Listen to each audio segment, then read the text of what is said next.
Hi, good morning. Namaste, everyone. Welcome to Sunday Live Junior Talk Show. Today we are going to study the Ekotara Agamas to the Junior Open University of Learning. So before going to the chapter, let's do our Junior meditation, reverse counting 9 to 0.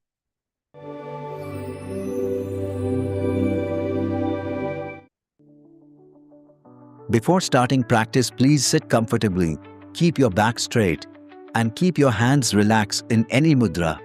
Remember, one breath in and one breath out is one count. While reverse counting, gently focus on your natural breath.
Now we are going to study the Ekotara Agamas. Agamas as it is. Ekotara Agama translated into Chinese by Gautama Sankadeva, Tripitaka Acharya Kapisha, Eastern Jin Dynasty. Translated from Chinese to English by SIT Sutra Translation Department under the guidance of Dhanacharya Makajiva, that is Dr. Limsyoji. Ekotara Agamas, Volume 28, Chapter 36, Savana Dharma, Listening to the Dharma. 36.5.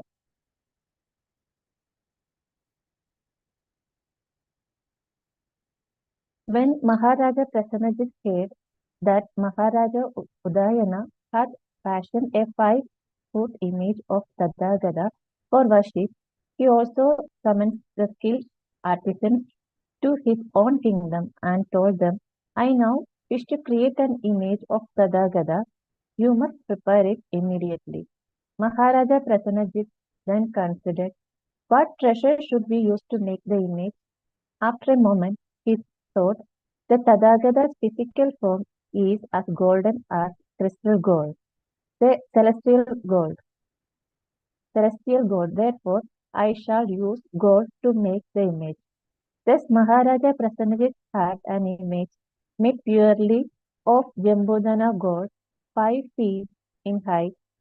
At that time, these were the first 2 images of the Tathagata within Jambuvipa.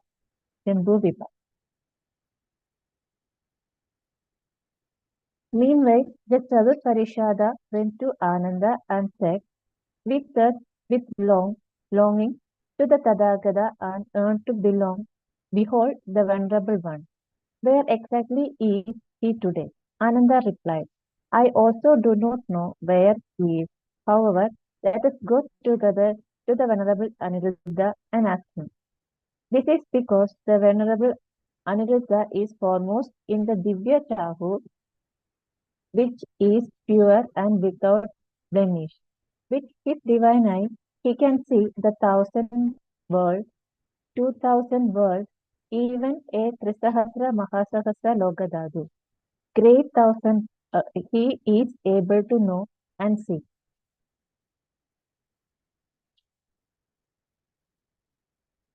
Then the fourfold assembly and Ananda went to Aniruddha and said, the assembly has come asking, where is the Tathagata today? We only wish for the Venerable One to use his divine eye to observe his current location.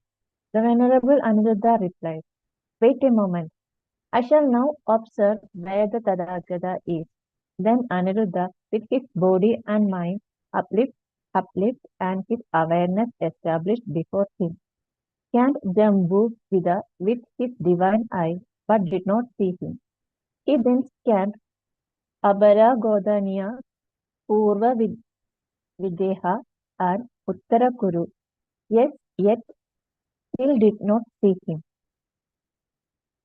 He further observed the heavens of the Chatur Maharajiga, Trayastrismisha, Yama, Sushtita, Nimanarati, and Paranirmida Vashavarti, even upon the Brahmaloka, but did not see him. He then expanded his vision to 1,000 feet of these worlds, observing the entire Sisasra Mahasasra Logadadu, and still could not find him. Rising from his seat, he told Ananda, I have observed the entire Trisahasra Mahasasra Logadadu, and he is not to be seen. Ananda and the assembly fell silent. Ananda thought, could it be that the Tathagata has entered Parinirvana? Meanwhile, in the Trayaskrishna heaven, the Devas said to one another, we gained great benefit. If only the 7 Buddhas would always appear in the world, it could bring immense blessing to Devas and humans. Some Devas said, even if not 7, if there were 6 Buddhas, it would be very good.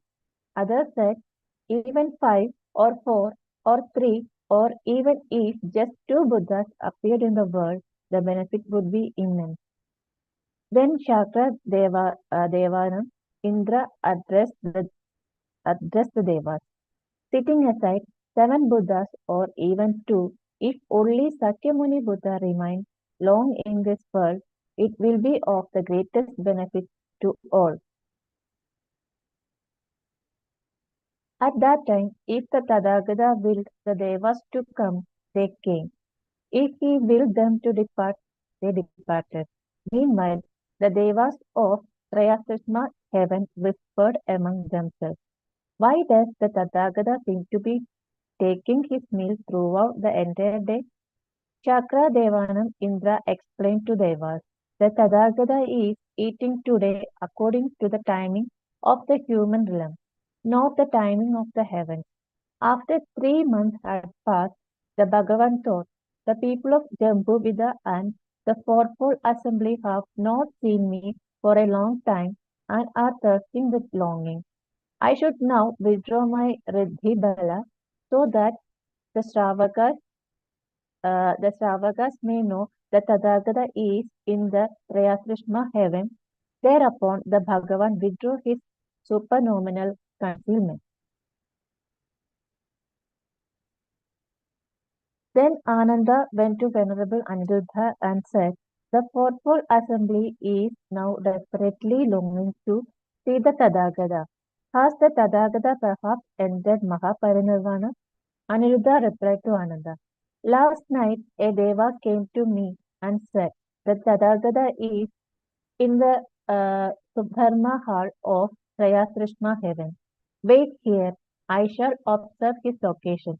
Aniruddha then sat in cross-legged posture, his mind focused and unmoving. With his Divya Chahu, he gazed into Trayasrishma heaven and saw Bhagavan seated upon the stone seat which was one distance in extent. Aniruddha arose from his samadhi and told Aniruddha that Tathagata is currently in the Trayatrishna heaven teaching the Dharma to his mother.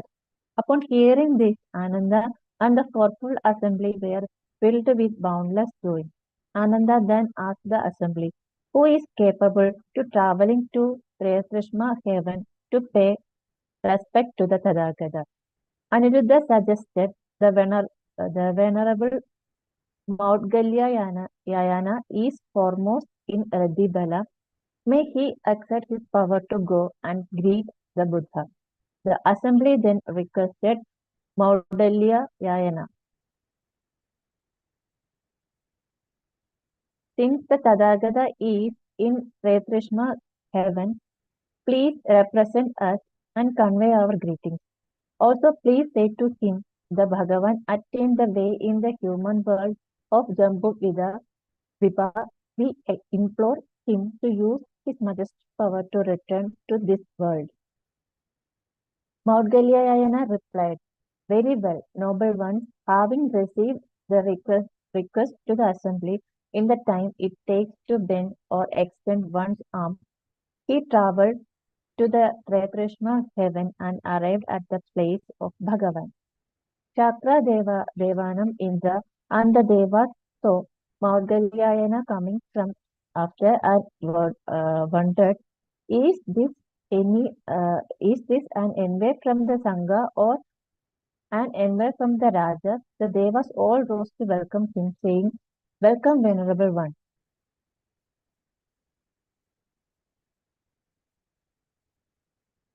Maudgalyayana saw the Bhagavan teaching the Dharma to an immeasurable assembly from afar. Seeing this, he thought, even here in the heavens, the Bhagavan is surrounded by such bustle and noise. He approached the Bhagavan, prostrated at his feet, and stood to one side. Maudgalyayana addressed the Buddha.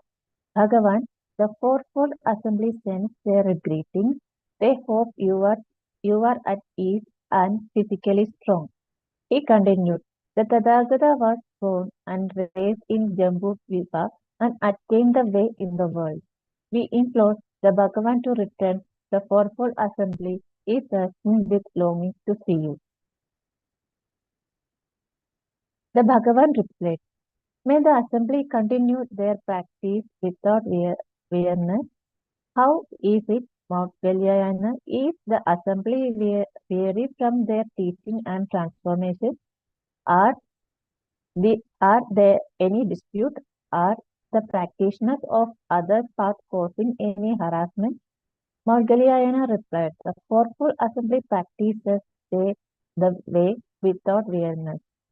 The Buddha continued, however, Maudgalyayana, you should know the Bhagavan is surrounded by bustlers here as well. This is not so. When I teach the Dharma, it is not for long. And if I wish for the Devas to come, they come. If I wish them not to, they do not. Maudgalyayana returned now to the human world 7 days from now. The Tathagata shall descend to the side of the great pond in the kingdom of Sankashya. In the time it takes to bend or extend one's arm, Maudgalyayana returned to Jadavana in Sravasti. He went to the Chatur Parishada and announced, noble one, you should know that 7 days from now the Tathagata shall descend to the side of the great pond of Sankashya in Jambudvipa.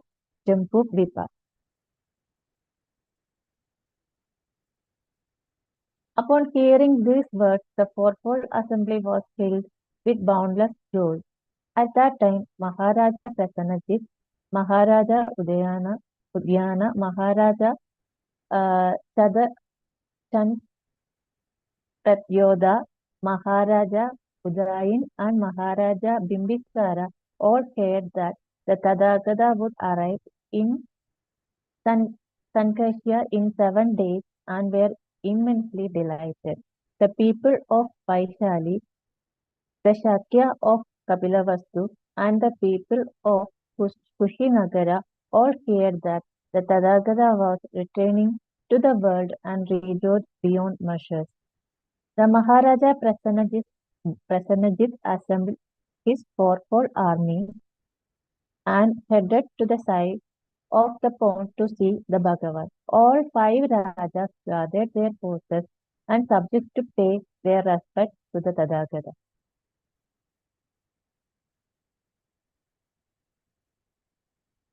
Okay, today that's the end of our chapters. So in this chapters already mentioned that all the disciples of Buddha is waiting to see him. We already know that when here we already said, Dr. Lim already said that when Tadagata means our teacher. So teacher means in our sense it is said that Guru. Guru means the person who takes us from ignorance to wisdom. So darkness to light. So here also the disciples of Buddha is waiting to see him because the Buddha was not there, and when it comes to know that he is in the system of heaven, that he is teaching the Devas there. So it's very interesting, and we are able to see that how the connection between the Guru and the disciples is going there. And already it is mentioned that uh, the Raja is what he likes to the build the physical form of Buddha. But at the same time, we just don't know that in the Diamond Sutra also we studied that rupas are not real, right? That means when we enter the real truth, or when we see the Tathagata or Buddha, all things in physical form, then it is not in the right way, because all physical seeing physical form is not a wrong way, but when we believe that the physical form is the permanent one and it will last, and when we said that this is Tathagata, this is the Tathagata's physical form, then it is the wrong way, because Tathagata has no any fixed rupa, because we already know that for the teaching and everything we need a tool. So our body is just like a tool that we have to go through when it is a tool that helps to reach our wisdom.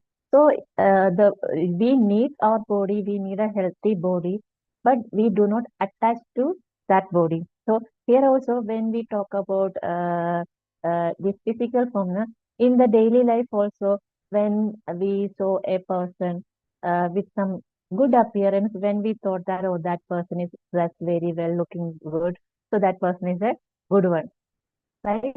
And if another when we thought that if person is not in neat and clean look, then we thought, oh, that person is very poor, and we are not able to, we no need to interact with them. Like we have some images, and the same way when someone talks about wrong sides of our side, then we thought that that person is not a good person. We already created some images on the basis of some circumstances, right? So here it is mentioned that the physical form, that is, we just understand that the rupa is not permanent. So the physical form is not permanent. That already we know all the beings, all the things are interconnected. There is independence. Already we say that there is independence, but in the same way, the independence means all things are interconnected. They could not able to stand without the another being, right? All things in the Prakriti also interconnected, all things are connected. So here, when we believe that our physical form or our wealth, our health, all things are permanent, then there is always a feeling that uh, we are the one who achieved everything, and we are the one who gained the respect of others. Others will treated me like in this way, this way. We have fixed some things like this, right? So here we just understood that all things are illusion. Illusion is not permanent. The rupas are not permanent. The names are not permanent. So when we understand the happiness or the suffering, all things are not permanent. When we realize this truth, then our life becomes more peaceful, and that is the wisdom. So this is the message I have conveyed to all, just to understand the impermanence of all things that around us. So that will give a uh, peaceful life to ourselves. So this is my understanding from this chapter. So thank you so much. Uh, See you on next Sunday. Thank you.